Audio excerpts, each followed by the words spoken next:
Test free, उपचार free, vaccine free और 80 करोड़ लोगों को फ्री में राशन की सुविधा भी उपलब्ध करवाने का कार्य यह भी मोदी जी के नेतृत्व में हुआ है। और भाइयों बहनों, देश की सबसे बड़ी आबादी का राज्य उत्तर प्रदेश में हम 15 करोड़ लोगों को पिछले 3 वर्ष से लगातार फ्री में राशन की सुविधा उपलब्ध करवा रहे हैं। ये 15 करोड़ लोगों तक कोई जाएगा? उनको कोई बोलेगा कि भाई आपको राशन की कोई सुविधा असुविधा तो नहीं है? अगर उनके हम आधे मिनट के भी बना ले, 1 करोड़ लोगों को, जिसमें निराश्रित महिलाएं हैं, वृद्धजन है, दिव्यांगजन है, 12,000 रुपए सालाना पेंशन की सुविधा उत्तर प्रदेश के अंदर हम दे रहे हैं। 10 करोड़ गरीबों को, 10 करोड़ नागरिकों को उत्तर प्रदेश के अंदर 5 लाख रुपए की आयुष्मान भारत की सालाना सुविधा उपलब्ध करवाने का कार्य हो रहा है। ये चीजें क्या बताती हैं? सरकार इंफ्रास्ट्रक्चर पर भी कार्य कर रही है और गरीब कल्याण की योजनाएं समान रूप से सबके बीच में। लोग कहते हैं, बहुत बार इस बात के आरोप लगते हैं और सच भी है, वोट जिसको मर्जी जहां देना हो दे, लेकिन ये आरोप अक्सर लगते हैं कि मुस्लिम वोट नहीं दिया। हम कितना उनके पास गए? हमने क्या उनसे कभी बातचीत की? हमने योजनाओं के बारे में कभी उनसे चर्चा की? सबसे अधिक लाभार्थी, मैं एक बार एक योजना के बारे में चर्चा कर देख रहा था कि कहीं किसी के साथ कोई भेदभाव तो नहीं हो रहा है। और अब तो डाटा इतने मजबूत हो चुके हैं, इतने अच्छे आ चुके हैं, आप एक बार एनालिसिस कर लेंगे तो आपको पता लग जाएगा कि किस समुदाय से जुड़े हुए कितने लाभार्थी हैं। आप आश्चर्य करेंगे, उत्तर प्रदेश के अंदर मुस्लिम आबादी 19 से 20% होगी और उस योजना में लाभार्थियों की संख्या 35% थी। मुस्लिम लाभार्थियों की संख्या 35% थी।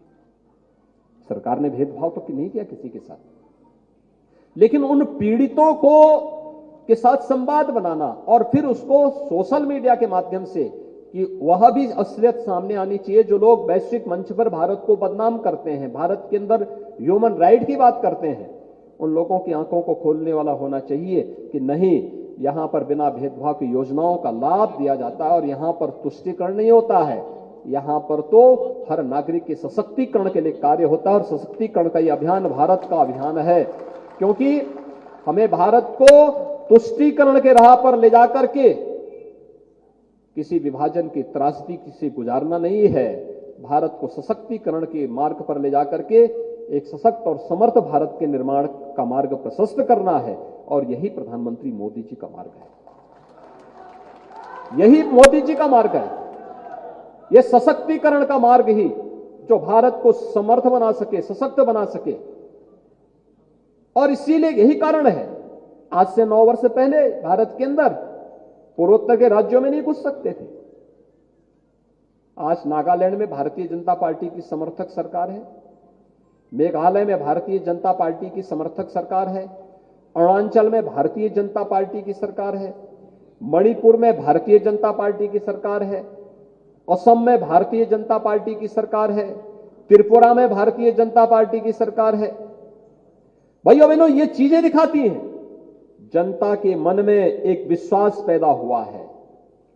हर केंद्रीय मंत्री हर 15 दिन में वहां जाकर के 3 दिन वहां कैंप करता है, गांवों में जाता है। वहां का प्रशासन जाए ना जाए, लेकिन केंद्रीय मंत्री वहां जाकर के प्रधानमंत्री मोदी जी को रिपोर्ट करता है कि नहीं, ये कार्य हो रहे हैं और इन कार्यक्रमों को इस रूप में आगे बढ़ाया जा रहा है। लोगों के मन में एक विश्वास पैदा हुआ है।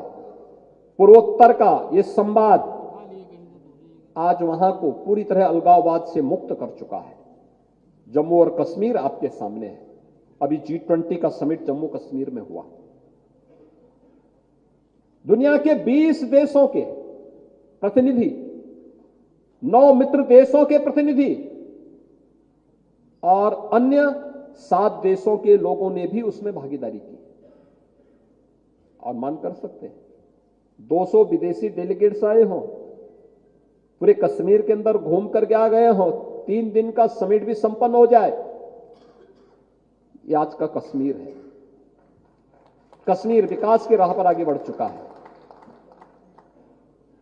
कश्मीर में अब पाक अधिकृत कश्मीर से आवाज उठ रही है कि हमें भी अब इस पाकिस्तान से मुक्ति दो, भारत के अंदर फिर से वापस लागने का कार्य करो। वे मांग वहां पे उठने लग गई है। आपने देखा होगा पाकिस्तान के अंदर की क्या स्थिति है। 5 किलो गेहूं के लिए छीना झपटी हो रही है। यानी दुनिया को आतंकवाद की भट्टी में झोंकने वाला आज एक एक रोटी के लिए तरस रहा है। और भारत समृद्धि की एक नई नई राह चढ़ रहा है। भारत का सबसे जो उपजाऊ लैंड था वो अब पाकिस्तान की ओर गया, लेकिन वो संभाल नहीं पाया। उसको अपने आप में विश्वास नहीं था। परिणाम क्या है? भारत की अर्थव्यवस्था 9 वर्ष में 10 से घट करके दुनिया की 5वीं बड़ी अर्थव्यवस्था भारत बना है। और पाकिस्तान दरिद्रता की नई नई सीढ़ी चढ़ता हुआ आगे बढ़ रहा है। यही अंतर है। एक भारत समृद्धि की नई सीढ़ियों को चढ़ रहा है और एक पाकिस्तान है वो दरिद्रता की सीढ़ियों को चढ़ता हुआ नरक की गर्त में गिरता जा रहा है। भाइयों बहनों, हमें इन सभी बातों को, और आप तो बहुत अच्छा कैप्शन बना लेते हैं, आपको बताने की आवश्यकता नहीं इसमें सोशल मीडिया में। तो कल क्यों जो मुझे बता रहे थे अपने स्मार्टफोन पे, देखिए संसद का बहिष्कार विपक्ष ने किया, एक कार्यकर्ता ने कितना अच्छा इसमें वो किया है। मुझे लगता है कि अच्छे और सरल भाषा में हम बहुत सारी चीजों को दे सकते हैं, लेकिन साथ साथ उन लोगों के साथ संवाद बनाने की कला भी हमें सीखनी होगी। अधिक से अधिक लोगों के साथ, और फिर उसको अधिक से अधिक लोगों तक प्रचार प्रसार करना। हर व्यक्ति के मन में एक विश्वास, अगर 54 लाख लोगों को आवास मिले हैं, जो बचे खुचे होंगे आने वाले समय में उनको भी मिलेगा, कोई संदेह नहीं होना चाहिए। और हमने तो दिया। शेख सूची जब बनी थी जिसके अनुसार ये आवास मिल रहे थे ग्रामीण क्षेत्र में, तब न केंद्र में भारतीय जनता पार्टी की सरकार थी, ना प्रदेश में हमारी सरकार थी, भाजपा की सरकार थी। प्रदेश में तब सपा और बसपा की सरकारें थीं और केंद्र में कांग्रेस की सरकार थी।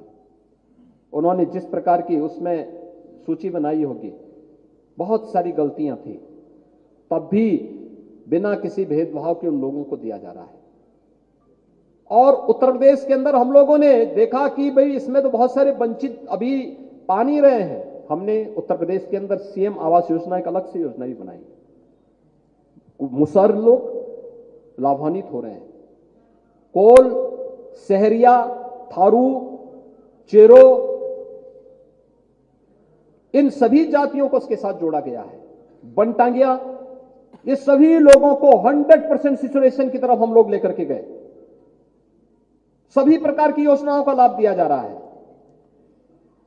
उन लोगों से संवाद कौन करेगा? उनसे संवाद करना आधे आधे मिनट का वीडियो बना करके, और फिर उसको अगर आप बना करके अपने सोशल मीडिया प्लेटफॉर्म के माध्यम से भी और नमो ऐप्स के साथ भी उसको जोड़ने का कार्य कर देंगे, इतना ज्यादा वह पॉपुलर होगा देश के अंदर। हर एक योजना का अलग अलग समय में अलग अलग योजना, अलग अलग ग्रुप, अलग अलग योजना को लेकर के प्रदेश भर में इस अभियान को, कैंपेन को आप चला देंगे तो मुझे लगता है कि 2024 का आधा कैंपेन तो आप लोग स्वयं अपने इस डिजिटल प्लेटफॉर्म के माध्यम से आगे बढ़ा सकते हैं। बहुत अच्छे ढंग से उसको आगे बढ़ा सकते हैं। इंफ्रास्ट्रक्चर के ही आप देखें कितना कठिन होता था। आज मैं देखता हूं दिल्ली से अगर किसी को लखनऊ आना होता है, वह बाई रोड आ जाता है। उसको अब एरोप्लेन, जहाज की, हवाई जहाज की बहुत इंतजार नहीं करता हो। बलिया से किसी को लखनऊ आना होता था, पहले 8 से 9 घंटे लगते थे।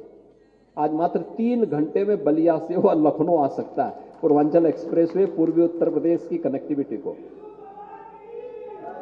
और भाइयों बहनों, यही नहीं, कोई कल्पना करता था? देखिए, आज से लगभग 2000 वर्ष पहले, जो भारत का स्वर्ण युग कहा जाता है, चंद्रगुप्त मौर्य और अशोक के समय भारत के अंदर कनेक्टिविटी के 2 पथ बनाए गए थे, एक उत्तर पथ, एक दक्षिण पथ। इतिहास को अगर आप देखेंगे, आपको ये सब जानकारी उसमें मिलेगी। उत्तर पथ पाटलिपुत्र तक्षशिला से लेकर के, और पाटलिपुत्र नालंदा से लेकर के तक्षशिला तक था, क्योंकि आचार्य चाणक्य को तक्षशिला से पाटलिपुत्र आने में समय न लगे। दूसरा, सामरिक दृष्टि से भी हर समय उनकी अपनी तैयारी रह सके, इस दृष्टि से उन्होंने 2 पथ बनाए थे, क्योंकि उस समय भारत का साम्राज्य बहुत विस्तृत था, बहुत विस्तृत था। और उस समय इस प्रकार की स्थिति उन्होंने तैयार की थी। कहते हैं आचार्य चाणक्य को तक्षशिला से पाटलिपुत्र, पटना, आज के पटना पहुंचने में 4 दिन लगते थे उस समय, आज से 2000 वर्ष पहले। और आज आप दिल्ली से, आज के दिन पर आप दिल्ली से चलेंगे